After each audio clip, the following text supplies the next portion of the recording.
रंजीत विदेश में नौकरी करने और अपने परिवार का भविष्य संवारने के उद्देश्य से पूरे 5 साल बाद अपने देश भारत लौट रहा था। कई सपने और उम्मीदें लेकर वह हवाई जहाज से दिल्ली पहुंचा। वहां से वह तुरंत रेलवे स्टेशन गया और ट्रेन पकड़कर अपने गृहनगर रायबरेली के लिए रवाना हो गया। ट्रेन अपनी यात्रा के दौरान रायबरेली से पहले के एक छोटे स्टेशन पर करीब 30 मिनट के लिए रुकी। रंजीत सोचने लगा कि इतने समय में कुछ खाने पीने का सामान ले लिया जाए। यह सोचकर वह ट्रेन से नीचे उतरा। स्टेशन पर घूमते हुए उसकी नजर कोने में बैठी कुछ भीख मांगने वालों पर पड़ी। जैसे ही वह उनके पास गया, उसकी आंखें हैरानी और दुख से भर गईं। उसने देखा कि फटे पुराने कपड़ों में भीख मांगने वाले कोई और नहीं, बल्कि उसके बूढ़े माँ बाप और उसकी पत्नी है। वह यह दृश्य देखकर सन्न रह गया। उसके परिवार ने उसे पहचान नहीं पाया और उसकी मां बोली, साहब, कुछ पैसे दे दीजिए, 2 दिन से भूखे हैं। यह सुनकर रंजीत का दिल टूट गया। वह कुछ पल के लिए जैसे जड़ हो गया। तभी उसकी पत्नी की नजर रंजीत पर पड़ी। उसे देखते ही उसकी आंखें भर आईं और वह स्टेशन पर ही जोर जोर से रोने लगी। रंजीत के मन में सवालों का तूफान उठ गया। आखिर ऐसा क्या हुआ कि उसके परिवार की यह हालत हो गई? उसने तो विदेश में नौकरी करते हुए हर महीने पैसे भेजे थे, फिर भी उसके मां बाप और पत्नी भीख मांगने पर मजबूर क्यों हो गए? रंजीत के दिल में दर्द और पछतावे की लहर दौड़ गई। उसने खुद को संभालने की कोशिश की, लेकिन अपने परिवार की ऐसी हालत देखकर वह टूट चुका था। वह सच्चाई जानने के लिए तैयार था, लेकिन यह तस्वीर उसकी आत्मा को अंदर तक झकझोर चुकी थी। रंजीत का एक ठीक ठाक परिवार से था। यह 2 भाई थे, एक रंजीत और दूसरा योगेश। दोनों का विवाह भी हो जाता है। लेकिन दोस्तों, रंजीत की जो भाभी थी वह थोड़ा तेज तर्रार स्वभाव की थी। योगेश की शादी पहले ही हो जाती है, क्योंकि वह घर में बड़ा था। पत्नी घर में आती है, जो कि पहले से ही कड़क मिजाज की थी। बड़ी ही रोमांचक कहानी है दोस्तों, बस सुनते जाइए, क्योंकि भाभी के चक्कर में आकर देवर सब कुछ भूल जाता है। जब तक कि रंजीत की शादी नहीं हुई थी तो उसकी भाभी ने उसे अपने नैनों के जाल में बुरी तरह फंसा लिया था। रंजीत को अपनी मीठी मीठी बातों से इस कदर प्रभावित करती है कि जो कुछ भी वह कहती, वह हर काम करने के लिए राजी हो जाता। दोस्तों, इसी के चलते नतीजा यह होता है कि फिर रंजीत का भी विवाह हो जाता है। रंजीत की पत्नी का नाम खुशी था। जैसा उसका नाम था वैसा ही उसका स्वभाव भी था। खुशी बहुत ही गरीब लेकिन नेक परिवार की लड़की थी। खुशी अपने ससुराल आती है, लेकिन उसने कभी नहीं जाना कि पति होता क्या है दोस्तों। रंजीत जब भी अपने काम से घर वापस आता था तो अपनी पत्नी से सीधे मुंह बात नहीं करता था। पत्नी को 10 दिन हो जाते थे, लेकिन रंजीत उससे कोई भी प्यार की बात नहीं करता था। अपनी पत्नी के सुख दुख किसी भी प्रकार से वह कोई बात नहीं करता। अगर खुशी उससे बात करने या उस पर अपना अधिकार जताने की कोशिश भी करती तो वह उसे धमका देता, उसे फटकार लगा देता, क्योंकि रंजीत पहले ही अपनी भाभी के चंगुल में बुरी तरह फंसा हुआ था। जैसे भी उसकी भाभी कहती, वह वैसे ही काम करता था। कभी पत्नी को पीटना, कभी उसे डांटना, क्योंकि भाभी से उसे लगाव था और भाभी के चक्कर में बुरी तरह फंसा हुआ था। दोस्तों, जो भाभी के चक्कर में होते हैं वह अपनी बीवी को छोड़ देते हैं। आप भी देखना, कहीं आपके घर पड़ोस में ऐसा तो नहीं हो रहा है, क्योंकि किसी के भी साथ ऐसा हो सकता है।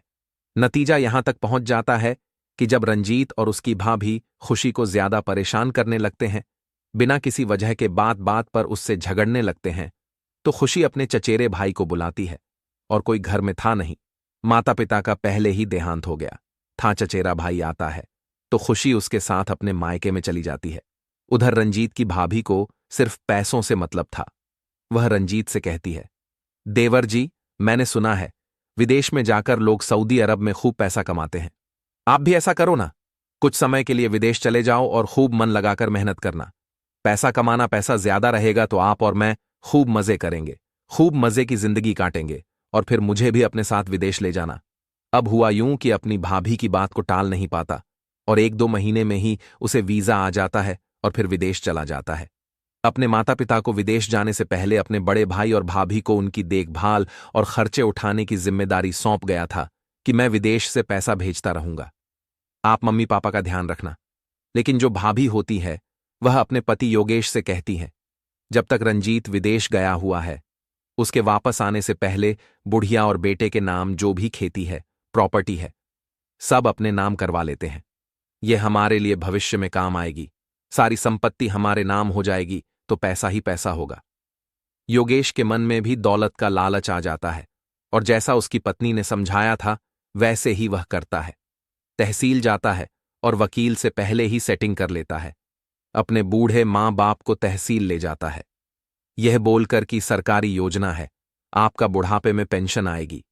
बेचारे बूढ़े माता पिता अपने बेटे की बात में आ जाते हैं और अपनी सारी प्रॉपर्टी, सारी खेती की जमीनें, सभी चल अचल संपत्ति अपने बड़े बेटे के नाम कर देते हैं।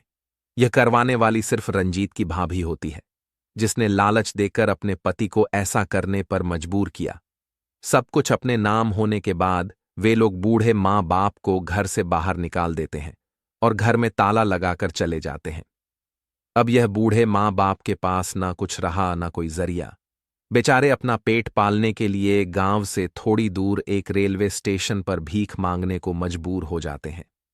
जो कुछ भी कोई दे देता वह खा लेते और ऐसे ही अपने दिन गुजारते। उधर जो रंजीत की पत्नी खुशी थी, उसका भी यही हाल था। कुछ समय के लिए उसका चचेरा भाई और मां उसे अपने साथ रखते हैं, लेकिन फिर उसकी मां भी बात बात पर ताने मारने लगती है। तो खुशी एक दिन तंग आकर सोचती है कि मुझे अब इस घर में नहीं रहना है, चाहे भीख मांगकर खाना पड़े, लेकिन यहां इनके साथ रोज रोज के ताने नहीं सुन सकती।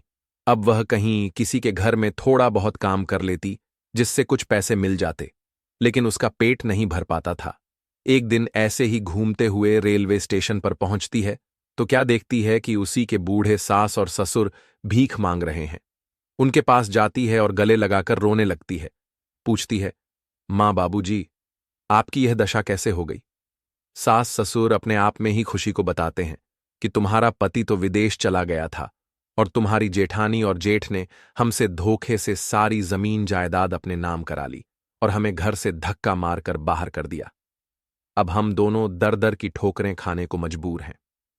खुशी एक नेक और दिल साफ लड़की थी। वह अपने सास ससुर की ऐसी स्थिति में उनके साथ रहती है। 1 महीने के अलावा उनके पास कोई दूसरा सहारा नहीं था। कभी कभी खुशी ट्रेन में चना दाना वगैरह बेच लिया करती थी और ऐसे ही अपने बूढ़े सास ससुर की सेवा में लगी रहती। यह लोग एक पन्नी का तिरपाल बनाकर उसके नीचे फुटपाथ पर ही रात गुजार दिया करते थे। कुछ समय ऐसे ही गया। लगभग 5 साल बाद रंजीत को अपने घर की याद आने लगती है। वह सोचता है कि चलो अब घर वापस चलते हैं, और भैया भाभी का भी फोन नहीं लग रहा है। अब वह घर आता है तो देखता है कि घर में तो ताला लगा हुआ है। पता नहीं कब से ताला लगा हुआ है। पास पड़ोस वालों ने बताया कि तुम्हारे भैया भाभी ने मकान और सभी सामान जायदाद बेचकर कहीं गायब हो गए हैं। यहां वे रहते नहीं हैं, पता नहीं कहां चले गए हैं। और तुम्हारे माँ बाप को तुम्हारी भाभी ने धक्का मारकर घर से निकाल दिया था उन बेचार को। हमने खुद अपनी आंखों से अब रेलवे स्टेशन पर भीख मांगते हुए देखा है। पड़ोस में 1-2 आदमियों ने उसे बताया। रंजीत जब यह बात सुनता है तो उसके होश उड़ जाते हैं कि भाभी के चक्कर में मैंने अपनी पत्नी को घर छोड़ने के लिए मजबूर कर दिया, उसे हमेशा तंग किया, उसे प्यार ही न दे सका। अब मैं क्या करूं? वह अपना सिर पीटने लगता है। अब वह अपने माता पिता को खोजता हुआ रेलवे स्टेशन पर पहुंचता है। इधर उधर ढूंढने लगता है तो माता पिता बेचारे भीख मांग रहे होते हैं। अब उनके पास जाता है और उन्हें देखकर फूट फूट कर रोने लगता है। इतने में ही उसकी पत्नी खुशी, जो कहीं से पानी लेने गई हुई थी, अपने सास ससुर की सेवा में लगी हुई थी। जैसे ही खुशी ने अपने पति को देखा तो भागकर अपने पति के चरणों से लिपट जाती है। उसने अपने पति निखिल का आज भी उतना ही सम्मान किया जितना वह पहले करती थी, लेकिन रंजीत ने अपनी भाभी के चक्कर में आकर उसके प्यार के जाल में फंसकर अपनी पत्नी को ठुकरा दिया था। लेकिन अपनी पत्नी का आज भी अपने प्रति ऐसा प्रेम देखकर उसे अपनी गलतियों का पछतावा होने लगता है। उसकी आंखों से आंसू टपकने लगते हैं। अब वे चारों एक जगह बैठकर एक दूसरे को गले लगाकर रोने लगते हैं और अपना मन हल्का करते हैं। दोस्तों, रंजीत माता पिता ने बताया कि तुम्हारे भैया भाभी ने हमारे साथ बहुत गलत किया। सब कुछ बेटा उन्होंने अपने नाम करवा लिया, तुम्हारा हक भी छीन लिया गया, लेकिन तुमने भी तब हमारी एक ना सुनी थी। वह तो शुक्र है ईश्वर का कि हमारी यह छोटी बहू बहुत नेक और दयालु है। अगर यह हमें ना मिलती तो आज हम कहीं के ना रहते और ऐसे ही फुटपाथ पर मर जाते।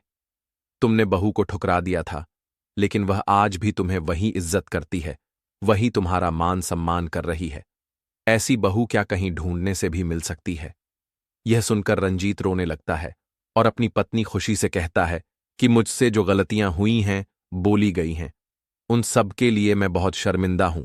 मुझे माफ कर दो, मैं तुम्हें समझ ही नहीं पाया। तो खुशी कहती है, इसमें आपकी कोई गलती नहीं है। आपको तो भाभी ने ही अपने वश में कर रखा था।